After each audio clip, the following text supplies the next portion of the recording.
All right, Bob Chick from my go-to source. We just concluded the Dallas Europa here on the stage. We're here with the winner, finally in the winner's circle, Fred Biggie Smalls. Freddie, congratulations. Thank you, Bob. Thank you. Feels great to be here. Man, doesn't matter how long it takes, it still feels great to be here. Wow. It does. Finally got your name in that winner's circle. We're here with super trainer George Farah. George has been with you for a while now. Now I know you, George, you've been dialing that combination and tweaking and tweaking and tweaking. You finally found one that works.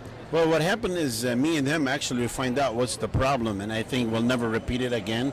And Freddie was just doing something is like really like nobody will think is going to affect him.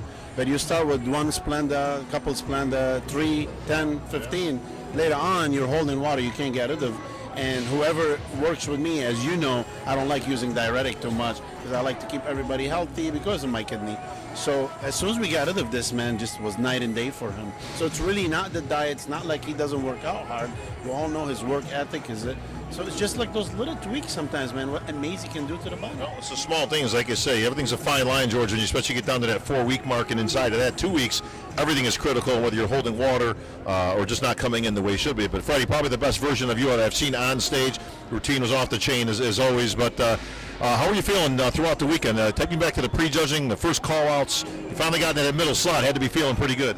Yeah, and I felt really good. You know, I knew something was different because a lot of the things we have to do going into it, like, you know, George said, we didn't have to use any diuretic. We didn't have to cut water, and, you know, we didn't have to do anything drastic. Like, my skin was so thin because after Toronto, which I thought I deserved a little better there, George just like, just trust me, brother. Take everything out, nothing but the food.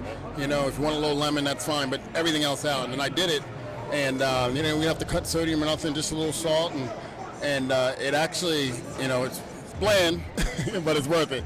And you know, I just wish that you know, I've learned that, you know, I just gotta suffer for a couple weeks, but the win is worth it, man. Suffering is what it's all about, George. You know all too much about that. Obviously, a former pro yourself. Obviously, we worked together years ago, and that's what you're going to do, man. That's old school bodybuilding at its finest. You know, we hear a lot of talk these days, George, about what a lot of the new guys and, you know, the distended bellies and how they're not coming in right. Maybe a return to old school. Is it that simple? Well, you know, and I will say that we've been trying everything to keep my belly in, and there was no problem with it this weekend. You know, and I also got to give a shout out to Paul Carter with Lift Run Bang, who's also been working with me with my physique in terms of the lifting. You know, and it all starts with nutrition. So George is the man, and he's been with me, he's been patient 100%. But Paul added that piece that we were missing because George can't be with me every day. He's up in New York. He's got, you know, he's the best trainer out there. So he's got a ton of guys. So, you know, he was telling me what to do, but I just took it upon myself to get that little extra help, and it really made a difference that way too. George, we talked about this going probably back as long as 20 years now, but I took a lot of flack online for going on there, and there was all this big discussion about the bellies and what it's due to. Common consensus is that it's drugs. And I disagree with that. And I've said, listen, drugs have been around forever in bodybuilding and a lot of other sports. I think it's the food. I think it's the quantity of food. I think it's the amount of food, and it's the small things. Your opinion on it? You're absolutely right. It have nothing to do with the amount of people using or not using or whatever. It's an asinine, really. So what I say, just like what you said, it's the food. What bodybuilding don't understand, and I've been trying to teach it, and you know how when we work together, it's not about, you know, protein. People load up on protein.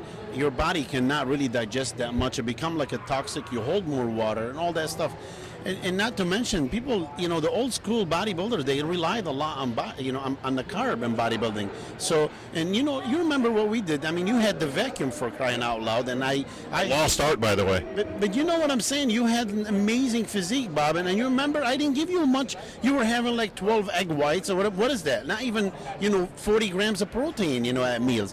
I don't understand when I hear people, they seeing so many kidney damage and so many problems in our industry, and they're still going, well, I'm doing 400 and 500 grams of protein. For what? Is it an outdated mode? I mean, is that something that, you know, I know that kind of came in the fashion years ago, but is that kind of outdated now? I hope so. You know, I'm working so hard because the bottom line, man, we need these people out there to be healthy. Not just, you know, forget about just the belly. What's going on in your organs and everything that is suffering due to that belly and due to that, you know, water retention, etc.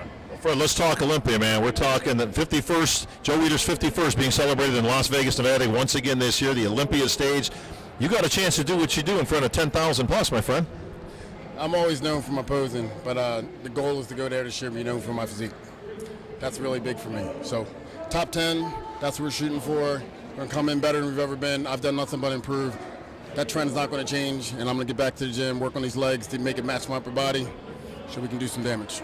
All right, Freddie Smalls will be on that Olympia stage. George, thanks for taking some time out.